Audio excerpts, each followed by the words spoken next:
Hi friends, welcome to Vinmani kitchen. எல்லாருக்கும் வணக்கம். இன்றைக்கி முடக்கத்தான்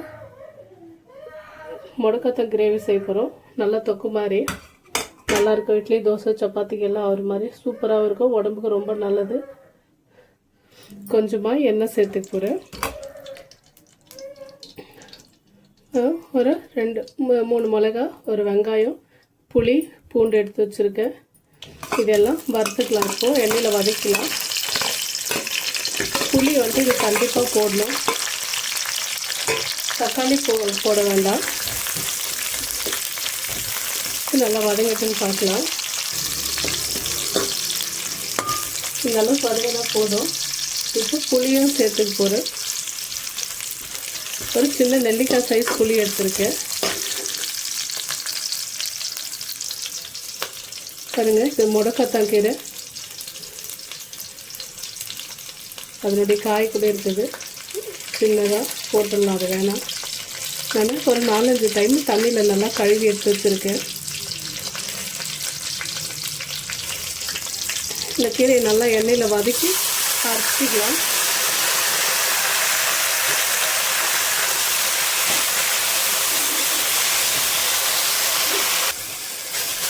பாருங்கள், இந்த கீரை நல்லா வதங்கிடுச்சு. இப்போ கேஸ் ஆஃப் பண்ணிடுறேன். நான் இது நல்லா ஆறின பிறகு ஒரு மிக்ஸி ஜாரில் சேர்த்து நல்லா ஃபைன் பேஸ்ட்டாக அரைச்சி எடுத்துக்கலாம். அரைச்சிக்கின்னு அதுக்கப்புறமா இந்த கிரேவியை தாளித்து எடுத்துக்கலாம்.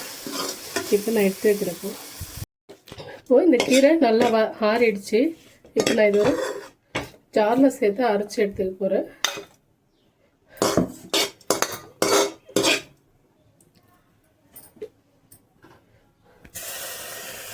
நல்லா பேஸ்ட்டாக அரைச்சாச்சு.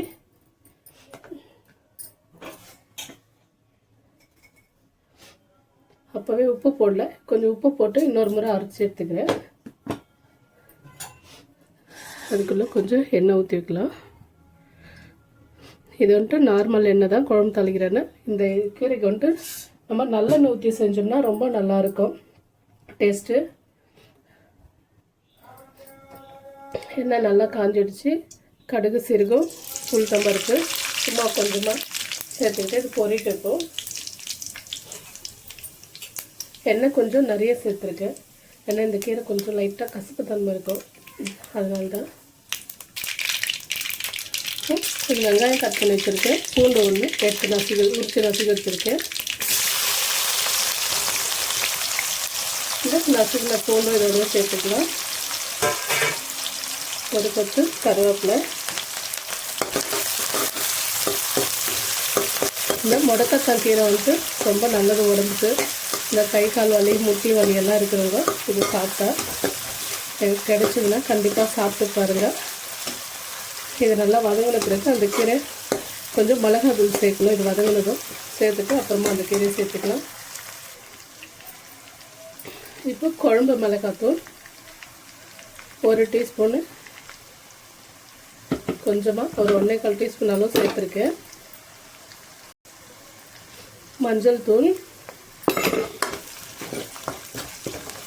ஒரு 2 நிமிஷம் இப்படி எண்ணெயில் வதக்குவோம். கேஸு ஸ்லோ பண்ணுறேன். கேஸு ஸ்லோ பண்ணியிருக்கேன். ஆன்லேயே இருந்ததுன்னா மிளகாத்தூள் தீஞ்சு போயிடும். அதனால தான் போதும். ஒரு 2-3 நிமிஷம் வதங்கிடுச்சு. இந்த அரைச்சி வச்ச விழுதை எடுத்து இதோட சேர்த்துக்கலாம். முடக்கத்தான் கீரை இந்த கையால் எடுத்து போட்டுக்கிறேன்.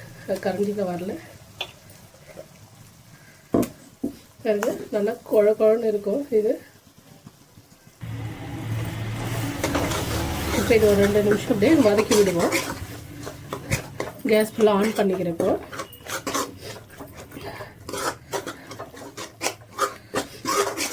நல்லா இந்த மாதிரி வதக்கிட்டு செய்யும்போது இந்த குழம்பு நமக்கு ஒரு 2-3 நாள் வச்சு சாப்பிட்டாலும் கூட கெட்டு போகாது. தக்காளி நான் கொஞ்சம் ஒரு தக்காளி கூட போடல. வெங்காயம் கூட சின்ன வெங்காயம், சாம்பார் வெங்காயம் இருந்து போட்டால் இன்னும் சூப்பராக இருக்கும் டேஸ்ட்டு. என்கிட்ட அதெல்லாம் இல்லை. கண்டிப்பாக ஒரு முறை ட்ரை பண்ணி பாருங்கள். இந்த மாதிரி முடக்கத்தான் குழம்பு பாருங்கள். நல்லா எண்ணெய் பிரிஞ்சு வர அளவுக்கு இந்த அளவுக்கு நல்லா வதக்கியாச்சு. இப்போ கொஞ்சம் தண்ணி சேர்த்துக்க போகிறேன். அந்த சாரை கழுவுனது இது சும்மா கொஞ்சமாக தான். இப்போ மறுபடியும் கேஸ் ஃபுல்லாக ஆன் பண்ணிக்கிறேன். ஆன் பண்ணிவிட்டு ஒரு 2-3 நிமிஷம் தட்டு போட்டு மூடி வச்சுட்டு இடையில ஒரு 2 நிமிஷத்துக்கு ஒரு முறை திறந்து அப்படி தொழி விடுவோம். செம்ம டேஸ்ட்டாக இருக்கும் இந்த கீரை. கண்டிப்பாக ஒரு முறை ட்ரை பண்ணுங்கள். இத்தனை வாட்டி சொல்கிறேன்னு நினைக்க வேணாம். பாருங்கள், நல்லா எண்ணெய் பிரிஞ்சு வர அளவுக்கு இந்த அளவுக்கு வதங்கிடுச்சு. இப்போ நான் கேஸ் ஆஃப் பண்ணிக்க போகிறேன். ஆஃப் பண்ணிவிட்டு இதை வேறு ஒரு பாத்திரத்தில் மாற்றிக்கலாம்.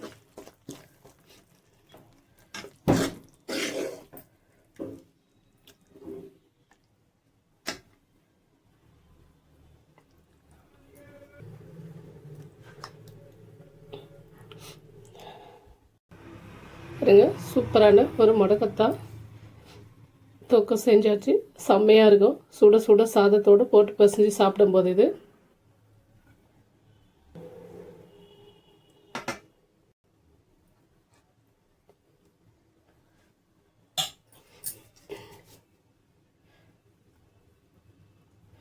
சூடாக இருக்குது.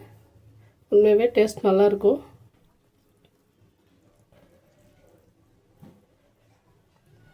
பார்க்கவே சூப்பராக இருக்குது.